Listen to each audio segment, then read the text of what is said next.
Brace yourself for something fuel-nominal. Unleaded 88 is the clear fuel choice. It's cheaper, cleaner, and greener. And it's grown by Iowa corn farmers. Now that's totally worth the hype. So pump it up with Unleaded 88.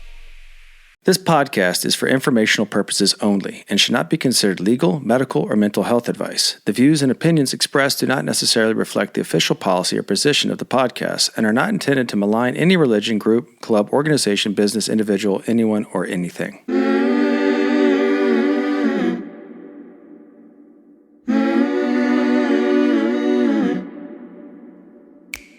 I'm Sarah Edmondson. And I'm Anthony, air quotes nippy, Ames. And this is A Little Bit Culty, a podcast about what happens when things that seem like a great thing at first go bad. Every week, we chat with survivors, experts, and whistleblowers for real cult stories told directly by the people who lived through them. Because we want you to learn a few things we've had to learn the hard way. Like, if you think you're too smart to get sucked into something culty, you're already prime recruitment material. You might even already be in a cult. Oops. You better keep listening to find out. Welcome to Season 6 of A Little Bit Culty.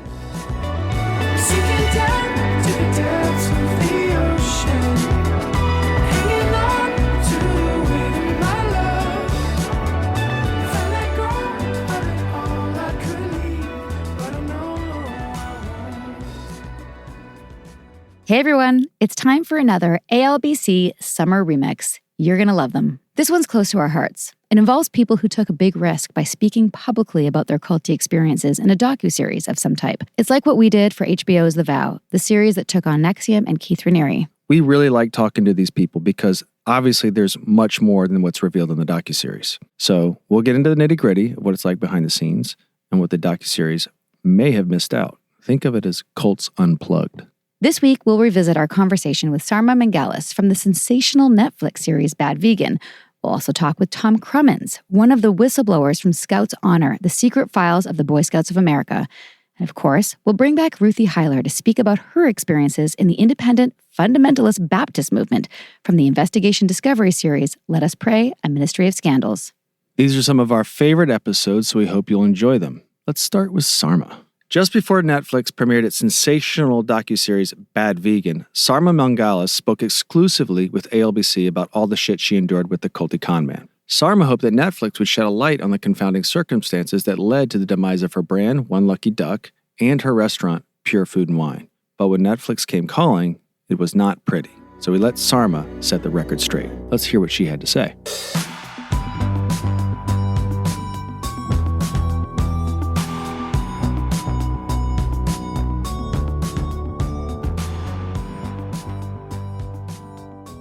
I was just happy to be able to defend you because you shouldn't have to. When people heard that we had interviewed you and then I could refer people to it and then go, oh, that really changes things. I felt very good about that. And I was, on your behalf, was really pissed at the people who made it. And we don't have to talk about it anymore. I just feel it is a good starting point to talk about, like, how do these things get made? How do they fucking capitalize? Like, how much money did they make? And you're just sitting there as this duck. They made a ton of money. And I had been given the impression that at the end of the show, they were going to put in the thing about how, I'd gotten this amount of money to repay my employees, which was the tiniest amount. That was the smallest amount of debt that I owed. But that was like what weighed the heaviest. My employees had been repaid, but that's it. I didn't make money from it. But I know, the filmmakers made millions. Like, they made a ton of money. I don't want to be like, woe is me. But on the other side of it, like, I was like alone with this fire hose in my face of a mixture of support and vitriol. So it's like, getting hugged and punched at the same time, like nonstop all day long. And it was overwhelming. It was exhausting. I was totally alone with it and trying to figure out, like, what do I do? What do I do? Do I, like Dr. Phil's trying to get me to go on? No, I'm not going to do that. It was a really, really overwhelming time. And it was really frustrating to have to be on the defense. The contrast is, for example, one of the situations that I think most mirrors my own, which people wouldn't expect, is the Sarah Lawrence story, Stolen Youth. Mm-hmm. That guy, the Larry Ray, he seems the most similar to, Mr. Fox. I call him Mr. Fox. Yeah. That guy, his psychology, what he did, his own, the fact that he's sort of also seems to be delusional himself. It's like a little unclear. So much about that situation resonated so deeply for me. And so listening to, I know you guys interviewed, I think, Daniel, and they were interviewed again recently by Dr. Ramani. And listening to those, I was a bit floored by it in a way where I just felt really sad, because listening to it was so hard, because so much of Felicia's experience resonated, so many things. And I'm listening to it, and I'm listening to Dr. Ramani, like at every turn, validating everything, like, yes, because he was this, and yes, kind of validating it in this way that I was like, oh, that's really comforting. I just got really sad, because I was like, I want that.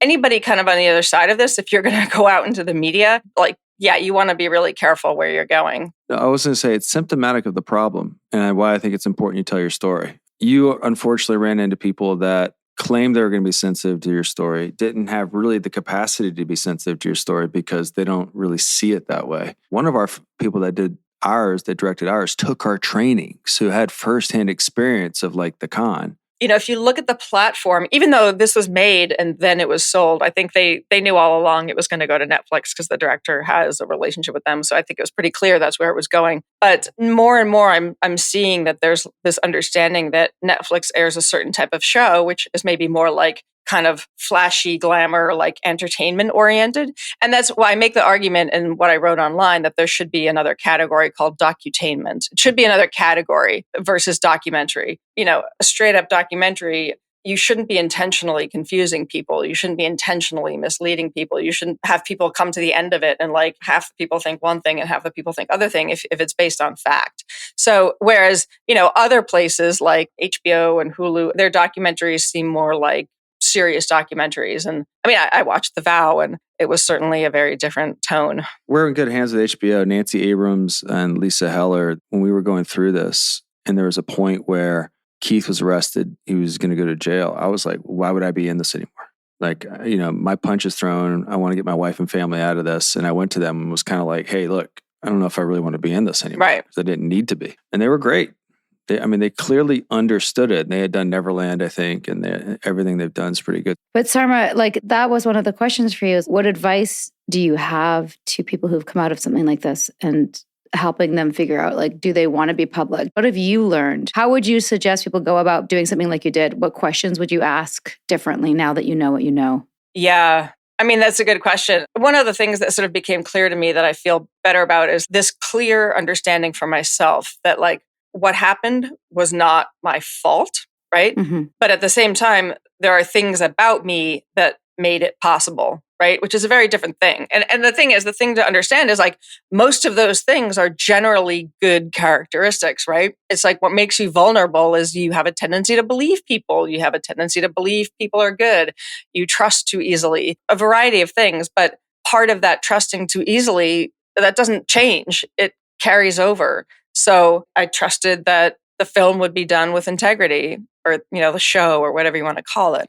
So, I think really moving forward carefully in that, I would be really wary of, I guess you'd want to look at somebody's past projects and what they've done before and what their own experiences are and what the intention is, and get as much in writing as possible, I suppose. There has been a lot of talk about like maybe doing a series where there's sort of a bunch of stories and each one is like an episode or something. And I would potentially be involved in something like that, in which case I would trust me because I've been through it, So if there was somebody there who's like an advocate for you, who's been through it, right? So imagine if like in Bad Vegan, you, Sarah, and Nippy were like co-producers, you would be all over it, right? Right. And so, any situation where you're not dealing with people who don't understand what you've been through, I think is important. And even if they're well-meaning, well-intentioned people, one way or another, just the more protections you can get, the better. And I think also the more time that goes by, the more you understand. So had production started on it, now versus then, my interviews would have been different, because there's so many times where in Bad Vegan where I'm asked questions, there's things where I probably still wouldn't know, but instead of kind of going, I don't remember. And then he put in the film like me going,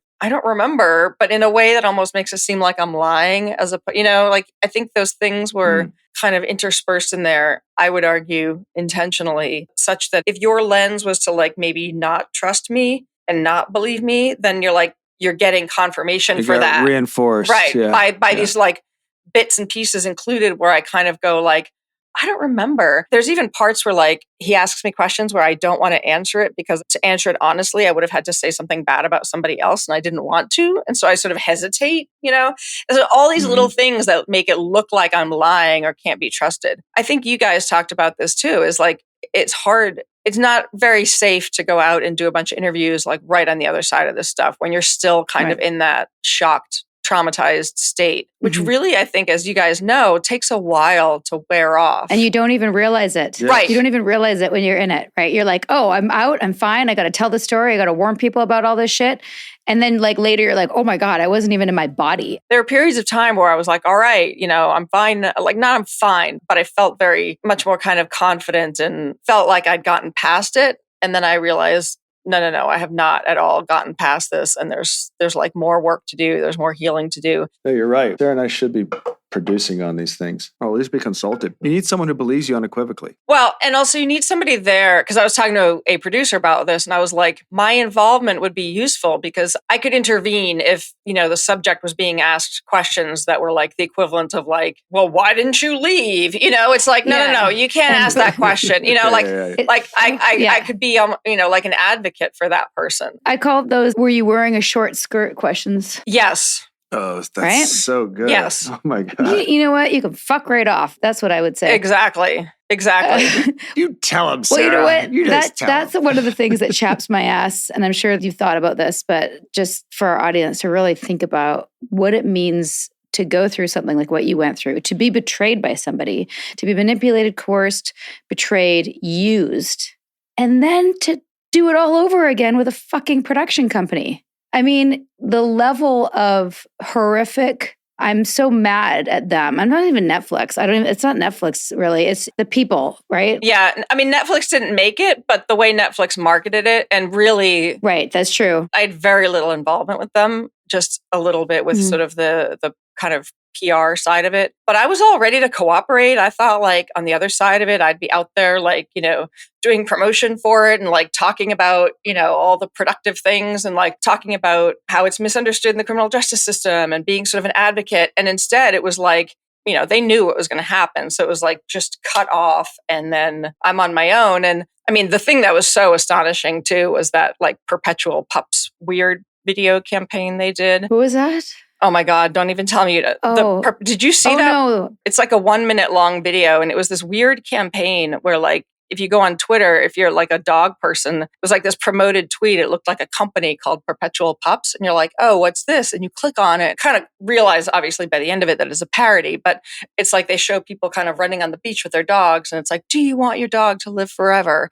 And it's this whole thing. And I found it cruel, not like necessarily on my behalf. I mean, I found it cruel on my behalf, but also you're preying on people's love for their pets. Anyway, it's like this, it's this thing meant to suck you in and then you click on it and it's actually a link for Bad Vegan. But it's like making fun of me. The whole thing is like this spoof kind of totally making fun of me. How horrific. Who made that? That was Netflix? Netflix. Yeah. And I really like this day, I would be genuinely so curious to sit in a room with whoever came up with that. And then it went through the chain of approval and whatever. I'd want to be like, did you really think that was like cool, you know, like or funny, appropriate, you know, because again, like just take it a little bit further. Like, would you make some equivalent ad like that? Say you made a show about Harvey Weinstein and all of his victims, right? Would you make some sort of an ad that makes fun of them? You know what I mean? Like, would that be okay? Like, where's the line? Do you want to be a famous actress? Come up to my hotel room. Netflix made that? Yeah. Shame. That was really a bummer. Yeah. So they can go fuck themselves. But really it was the filmmakers. And so the other thing that is, I'm glad that I have the awareness of the mind-bendingness of it is that people kind of involved or who might want to get me to do it again, which has been a thing, have kind of said to me like, no, it really wasn't misleading. Nobody thought that you were in on it. No. Everybody saw through that bit at the end where you're laughing on the phone with him. Like nobody took that seriously. No, you're imagining it. Like it really was fine. What is that? It's like gaslighting. But so people trying to maybe get me to do something like that again and saying, no, your experience isn't real, because that isn't real. Maybe that was just one or two people, but no, it wasn't really bad at all. It was fine. And no, it wasn't. And it wasn't just a handful of people, and it wasn't just a few internet trolls. It was like friends of friends and just random experiences. Like I got in a fight with this guy at the dog park, and I don't fight with anybody except if people are like being dicks at it was a dog park situation where somebody was kind of endangering the safety of the dogs there. And this guy was like, I know who you are. You're the bad vegan. This is the first in-person troll. There have been others, but this was just like, yeah, it was just so unexpected and out of context of anything to do with it, that like the way he said it, he was like, I know who you are. You're the bad vegan. As if he was outing me and going, I know who you are. You're the bad vegan. Yeah. The way he said it was like, wait a minute. Well, how'd you respond? What'd you do? I think I was kind of in shock when he said that. Yeah. But I was in a very defiant mood because I was defending dogs.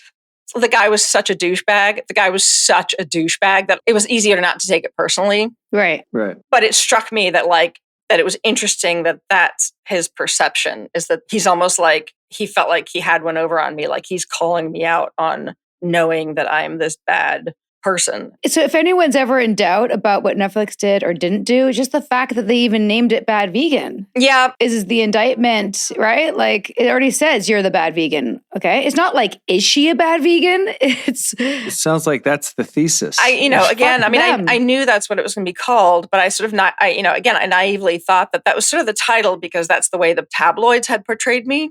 Right. And so that the story would be like, look, this is how she was portrayed by the tabloids, but really she's not. And this is the truth. Right. They could have named it The Good Vegan. No, The Adventures of a Vegan. And I never even gave myself the title of vegan. So my book is a whole process.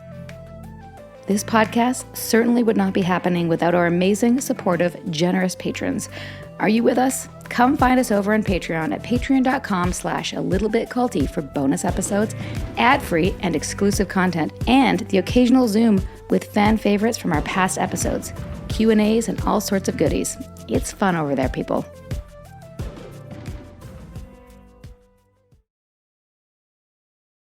The Frankies were a picture-perfect influencer family, but everything wasn't as it seemed.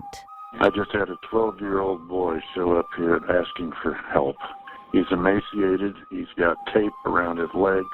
Ruby Frankie is his mom's name. Infamous is covering Ruby Frankie, the world of Mormonism, and a secret therapy group that ruined lives. Listen to Infamous wherever you get your podcasts. Meals bring people together, but for many families, providing their next meal can be a challenge. You can help by participating in Macy's annual Feeding the Hungry food drive. All proceeds go toward local food banks and families. Now through January 31st, you can purchase an icon in-store or online, or watch out for the blue Feeding the Hungry shelf tags, where a portion of your purchase will be donated to local pantries. Together, we can combat hunger in our local communities at Macy's. You've heard from our sponsors. Now let's get back to A Little Bit Culty, shall we? That still shocks me, how badly it seemed that Netflix or the people that created that docuseries treated Sarma. But she overcame it, and we were so super grateful to have had her on the show and in our lives as a friend to bring that context to the people so that they could understand. Okay, so who's next? I don't know about you, Sarah, but this next one still sticks with me. It's a view from inside a docuseries on a very powerful institute. Tom Krumins was one of the brave whistleblowers who came forward to shine a light on the scandal of abuse and predation within the Boy Scouts of America. His story is captured on the recent Netflix doc, Scouts Honor, The Secret Files of the Boy Scouts of America. Tom was truly one of our more inspiring guests. In the episode, we learned more about his experience in the Scouts and how he navigated the aftermath. We also learned about his work today as executive director for the U.S.-based Keep Kids Safe movement and as chief of staff of the global Brave movement.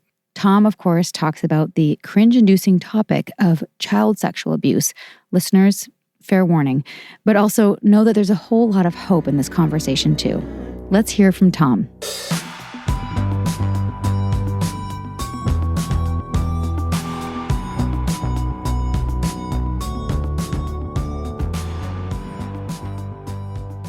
What did you think you were signing up for? What was the goal of the Boy Scouts when you joined? How old were you? So I've been involved in the Boy Scouts since I was a Cub Scout in elementary school, stepping in first grade and going through 5 years of different Cub Scouts, the Pinewood Derbies where you're carving out little pieces of wood to go racing, or small scale campouts, working on civic activities and youth leadership. And then as you transition in 6th grade going into middle school, that's when this small world that I'd been in with the Cub Scouts became a whole lot bigger. And I entered into what's more commonly known as the Boy Scouts. It's something that I joined because my dad, he was an Eagle Scout. He absolutely loved everything about scouting. Both of his brothers had been a part of it. He was a volunteer throughout my entire journey and brought me in. It's one of the biggest things that had bonded us. And I could see scouting through his eyes. And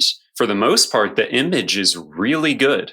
If you hear the pitch for what the Boy Scouts of America is, Sure, for sure. it has that weight. There's a reason why it became the largest youth serving organization in the country. There's a reason why it was founded by Congress under the Title 36 and chartered officially by Congress. It was this idea of how do we build a new suite of a new generation of youth leaders that are focused on building a better version of this country. And it's been described by many as the cult of Americana. It's this idea of invest in civic leadership, invest in the next generation, find ways to get connected to nature with campouts or different activities or skill sets, learning everything from first aid and emergency response to how do you give back in your community. And that's a really powerful idea. And that's what I joined. And for the most part, that was the experience for most people that go through the Boy Scouts. And I'm sure this is a trend that y'all see with a lot of different groups that have that layer of cultiness. The vast majority is good, but there can be something that's really difficult and harmful simmering just below the surface. Absolutely. And for the Scouts, it was this culture of sexual abuse, violence, exploitation of children and adolescents, to the point where this is now, the organization's now in the largest child abuse bankruptcy in U.S. history. And we still don't talk about it. There's something there that needs to break through the surface, and we need to have that conversation. Absolutely. I mean, I can't even remember when I was a kid, the lure of it. And if the Ames brothers weren't so involved in sports, I'm positive we would have been Boy Scouts at some point, because we really bothered our mom to try and do it. It was just a little inconvenient with 4 boys. So all that said, when did your experience kind of take the turn and you share what you feel comfortable with about what's going on? And was it hidden from your parents? And what was that like? This is where we get to parse out the different types of sexual violence that can happen. So in my case, I was a young scout. This is early middle school years, so 11 or 12, and happened to be at a beautiful camp up in upstate South Carolina. And it's just a normal day. It's a parents' night. It's Wednesday. So all of the parents have come in and they're all at this mess hall with all the counselors and the volunteer leaders and the different scouts. It's hundreds of people that are packed in having this great meal. I'm running a little bit late because I'm probably working on some volunteer project elsewhere. So parents' night, I'm going to wash up real quick and head on over. Usually that's something that shouldn't be allowed for a scout to basically roam free around camp. But my dad was the scoutmaster and one of the leaders in the space. And of course, let him run around. That's okay. He's a good kid. The challenge is that I wasn't the only one doing that. And a much older scout was there in the shower getting washed up. And he comes in and threatens me. And I try to run away. He pulls out a knife, which is not shocking. It's Boy Scouts. Everybody's got a pocket knife. And It's one of those moments where you realize, oh, I'm powerless. There is a big difference in what a young boy and a much older boy can be. If you remember those years of being in middle school and looking up at the high schoolers, I mean, they're full-grown adults pretty much at that point. And it was at that point that I was sexually assaulted and raped at knife point. And I remember what's really tricky about that is I had repressed that memory, but I didn't repress the memory right at that point of the assault. what happened was I experienced that. My brain starts to dissociate, and you focus in on whatever you can to ignore what's happening to you. You're trying to distract yourself from the horror, from the trauma, remembering the feel of the plastic sheets in this really dingy scout bathroom, or the feeling of pretty cold water and the sound of it gurgling down the drain. Those things I can't get rid of. And what happens is right afterwards, after I experience this hell, after this assault happens, after I'm told I'm nothing and I'm never going to be nothing, I try to wash it off. You work through all the soap you can because you feel the shame and you feel tainted. And I could already tell that there was this veil that was starting to come over me. It was this weight. It was this sense of, if I do not tell someone right now, I'm never going to do it. And so I throw on my Class B uniform after I use every bit of soap in that shower, throw on, a little bit of scouting cargo shorts, basically, and a troop t-shirt. And I run on over to the mess hall 200 yards away. This all happened in the shadow of hundreds of people. And I run on over there, and I burst in the door, and the first person I see is my mom. And I am this sobbing mess. And she looks at me, and she sees the same thing that all of the other scouts are seeing: a young scout crying on parents' night. Happens every week. And it was in that moment where I'm looking at everyone, seeing the snickers, seeing all the laughter of, oh, look at him, he can't handle camp. That was the moment that I repressed it. It wasn't the assault. It was the feeling that because this happened to me, I'm no longer accepted. There's stigma, there's shame. I'm no longer a part of this. So at that moment, I couldn't tell my mom. I couldn't tell my dad. I couldn't tell anybody. In that moment, I repressed it. It wasn't until 2017 where I was doing a big road trip and happened to stop at the camp and see the actual shower, the bathhouse facilities, that it all came rushing back. You have that moment of saying, oh, this can't be true, but you know it is. There's no denying it. It's too painful to bear. This question might feel a tad tangential, but I'm just curious, what gives the older boy the confidence that you're not going to say anything to your dad, who's a scout leader? Like, what's the ecosystem like where he felt confident to prey on you? Had he groomed you? Like, it seems to me like I wouldn't pick on the coach's kid, if I was a predator or whatever. I just don't know what like the ecosystem might be like, where he felt comfortable doing that and comfortable that you wouldn't go tell the parents, 200 yards away. That gets to the heart of the issue here. Yeah. We're talking about an ecosystem and a culture. And to Sarah's point as well, a culture that involves a significant amount of grooming.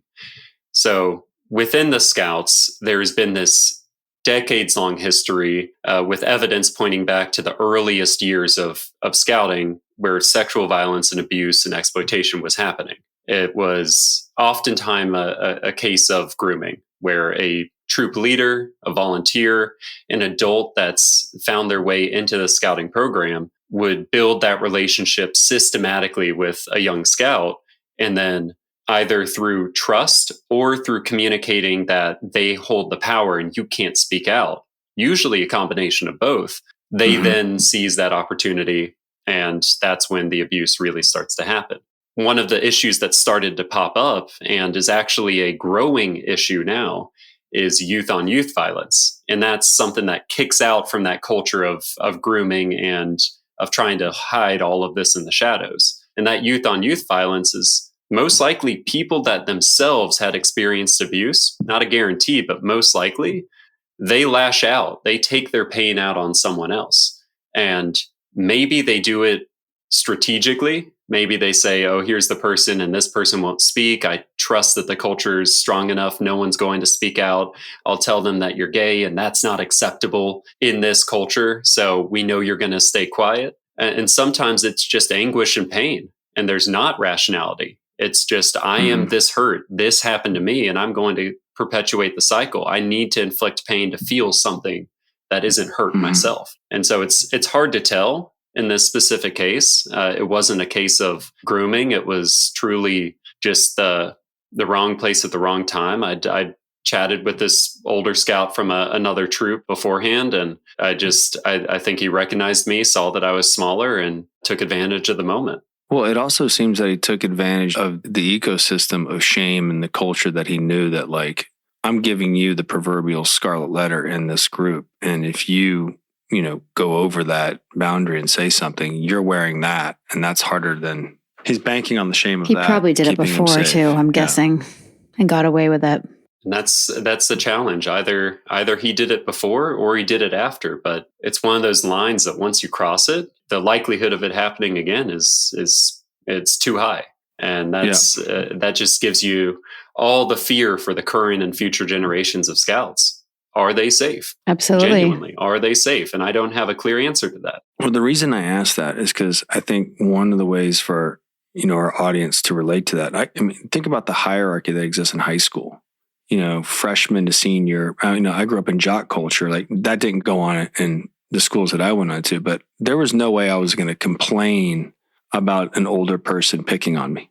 And that's just picking on me, hazing me, like, boys will be boys stuff. I wasn't going to complain about that because I didn't want to be labeled whatever I was going to be labeled. Snitches get stitches. That sort of thing. So, and I didn't. And I was compliant to that culture because that was the culture I had to go to school in every day. So I can only imagine that kind of onus times, whatever, to not go out. That's a huge red flag for either culture, I guess, right? Unfortunately, it exists. Right. Do you mind if I take that one step further? Yes. So it's not simply a culture, it's also a system of those hierarchies. So a big part of Scouts, and this is, for the most part, it's a good ideal, but the challenge is in practice, it raises this issue. There's youth leadership structures. There's senior patrol leaders, and as much as the volunteers are lending support and guidance, a lot of what's happening is youth leadership. So imagine you've got that the jock culture, the macho culture, and you're adding in that extra layer of here's who you report to. They've got authority. This is the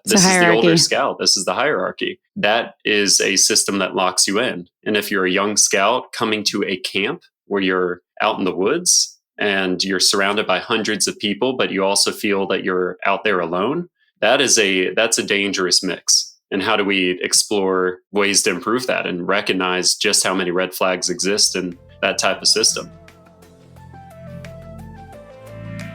For more background on what brought us here, check out Sarah's page-turning memoir. It's called Scarred, the true story of how I escaped NXIVM, the cult that bound my life. It's available on Amazon, Audible, and at most bookstores. If you want to see that story in streaming form, watch both seasons of The Vow on HBO. Meals bring people together, but for many families, providing their next meal can be a challenge. You can help by participating in Macy's annual Feeding the Hungry food drive. All proceeds go toward local food banks and families. Now through January 31st, you can purchase an icon in-store or online, or watch out for the blue Feeding the Hungry shelf tags, where a portion of your purchase will be donated to local pantries. Together, we can combat hunger in our local communities at Macy's. You've heard from our sponsors. Now let's get back to a little bit culty, shall we? The concept of red flags is just everywhere in culty organizations and the industry documenting it. It was incredible getting a chance to talk with Tom about Boy Scouts of America. Next up, we have Ruthy Heiler, who is also involved in a docuseries. Ruthy starred in Let Us Pray, A Ministry of Scandals, a series that had us all kinds of pissed off. The doc wades into the darkness and depravity within the Independent Fundamentalist Baptist movement. Ruthy is, of course, the whistleblower at the heart of the series, along with Sharon Leese, the series' Emmy Award-winning director. Our conversation with her touches on sexual assault and abuse, so please do listen with care. It's really appalling what some people do in the name of old-time religion when it's actually just a front for being predatory scum, for lack of a better term. Let's hear from Ruthy.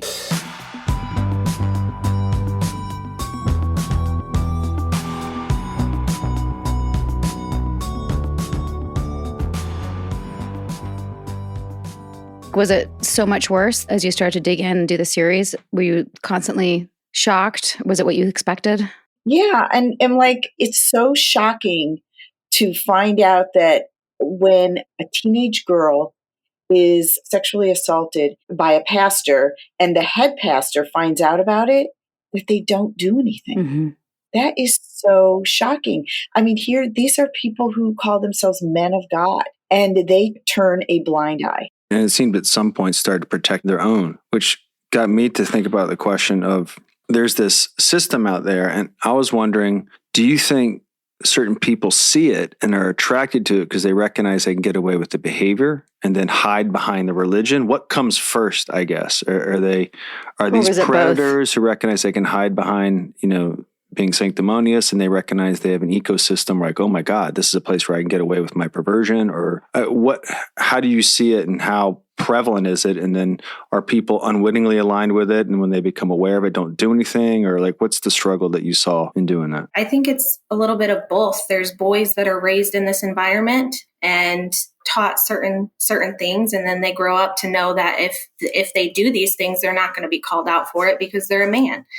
And so I think a lot of them hide behind that. And two, it's announcing, to the public that they're not going to ever expose you. In our situation, a lot of what went on at Grace Baptist wasn't even shown in the series, but there was a situation where there was a bus driver that drove these buses to go pick up children to come to church who was a convicted sex offender. Ugh. He was a convicted sex offender driving the bus, and then went on to abuse little boys that rode the bus. And John Jenkins told the paper that he was never a bus driver at the church. So he just lied and said, oh, not our fault.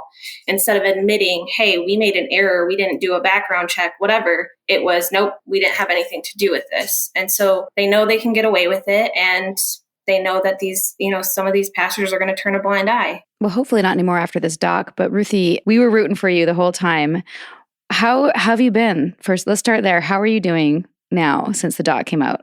Good, but slightly overwhelmed. I mean, I think we all knew that this was a much larger issue than really any of us were aware of. But ever since it's been released, and all of the messages that we've received have just been a lot. There's so much. And it's just fueling that fire and letting me know that this is very important. Speaking out about this is so important, because there's still children in these IFB churches that are hearing this, these pastors to this day. I mean, a man just preached a sermon shaming me for going to Washington and saying it's my fault. So there's still children hearing that and knowing that if they come forward, they're not going to be believed. So slightly overwhelmed with how many people are coming forward, but at the same time, reminded how important this was and the goal that got us here. Right. Well, we get it. Trust me, more than probably many other people. And amazed by you for founding the Blind Eye movement, and really want to thank you for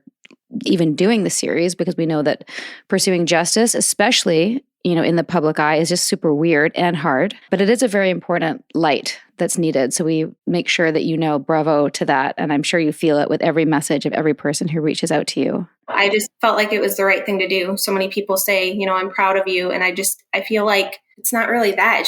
It's the human thing, like the decent thing to do. And so I understand people feel proud, but I'm just like, this is just the right thing. Can I also say that Ruthy is, one of the things that got me about Ruthy is that she is really committed, and the other women in the Blind Eye movement, committed to this not happening again. And I don't know why that is at all surprising, but you would think that after you've experienced all this abuse, the last thing you'd want to do is be hearing about another person's abuse. You'd want to just put it away and be done with it and move on with your life. But Ruthy and the other women are so dedicated to helping other women. And really, anytime I would interview Ruthy and we would start talking about other women or why she's doing this, that's when she would get really choked up. It was like, I don't want to see this happen again. Yeah. And she's just really so into doing that. And the other women who also helped found the Blind Eye movement are the same way. I think that's something that, I certainly can really relate to. Don't you think? Yeah. It's hard to walk away from knowing that someone's out there doing this. Yeah. I think that a lot of survivors, there's two things. This is a different era, 70s, 80s, 90s. What do you call the knots? So much suppression of this information. And now there's this wave of sharing survivor stories, trying to, make a template for others to leave and to heal. And a belief that justice can prevail. Yeah. People are going to jail. And you did that, Ruthy. Yeah, I did that. You did that. I hope you really remember that on the hard days. You did that. And we'll be obviously encouraging our audience to watch the whole series if they haven't already. Most already have, because our audience is like on top of these things. They've been telling us about it for a while. Yeah. Ruthy, how did it feel to put your abuser behind bars twice? Yeah. So it's not very often that a victim of sexual assault can say that. Mm-hmm. So I feel vindicated. Also, though, the second time, like I never knew that was an option. So when the detective said it was an option, when I said, yes, I want to press charges, it wasn't necessarily just for me, but for other victims that didn't feel strong enough for one reason or another to press charges. So when I gave that impact statement, it wasn't just for me. And there was a part that was cut out, but I told him, this is not just for me. This is for, who I'm talking about, because my sister was also abused by him. Right. So I think, to me, I always view the first time as for me and the second time for her. Oh. Yeah. And I'm glad he's where he belongs. Watching him plead guilty was, I think, Nippy and I were just talking about, like, doing this podcast, it's a lot of trauma and like hearing a lot of trauma. We go on that ride with the survivors, but we also get to go on the ride of the wins, that was so emotional to see that trial and the sentencing. And I think that will be an inspiration for a lot of people to speak up, compared to the many years of shame. And there were so many years, so many decades where women couldn't speak up. And now there's this new era. And I imagine there's also a time when, like, feeling less alone, even though it was a traumatic thing, but to share it and find other people that have been through it, you feel less alone and can rebuild your life from a stronger place. What does that feel like when you found your team of the Blind Eye movement? It's a different level of not feeling alone, where you have the aspect of, yes, the sexual assault, but also the environment we were raised in, and they completely 100% understand all sides of that. And so to have that and not feel alone and understand, okay, this is why this kind of happened that way. It's just a different level of healing to not feel alone. And we've had so many people reach out to us that, said, hey, the statute is up, or my abuser has passed away, but hearing you give your statement, I felt like I was there with you. Mm-hmm. And that was kind of the whole point. We're a beacon to other women or men that have gone through this in the IFB. And, you're not alone. We've been in the same situations or similar situations, and we know exactly how you're feeling. And yeah, just giving people hope that they're not alone in any of this. What would you say to someone who might be going through something similar and might be listening to this? Like, what are their options? There is an out. People outside of the IFB are not bad. That was one thing that was kind of drilled into our brains, that, CPS and all of this, if CPS is called, they're going to take your kids and you'll be taken from your family and things like that. And that put that level of being scared to report abuse, even to parents. And so these children are really isolated in this environment where they feel like there's no out, and there is an out.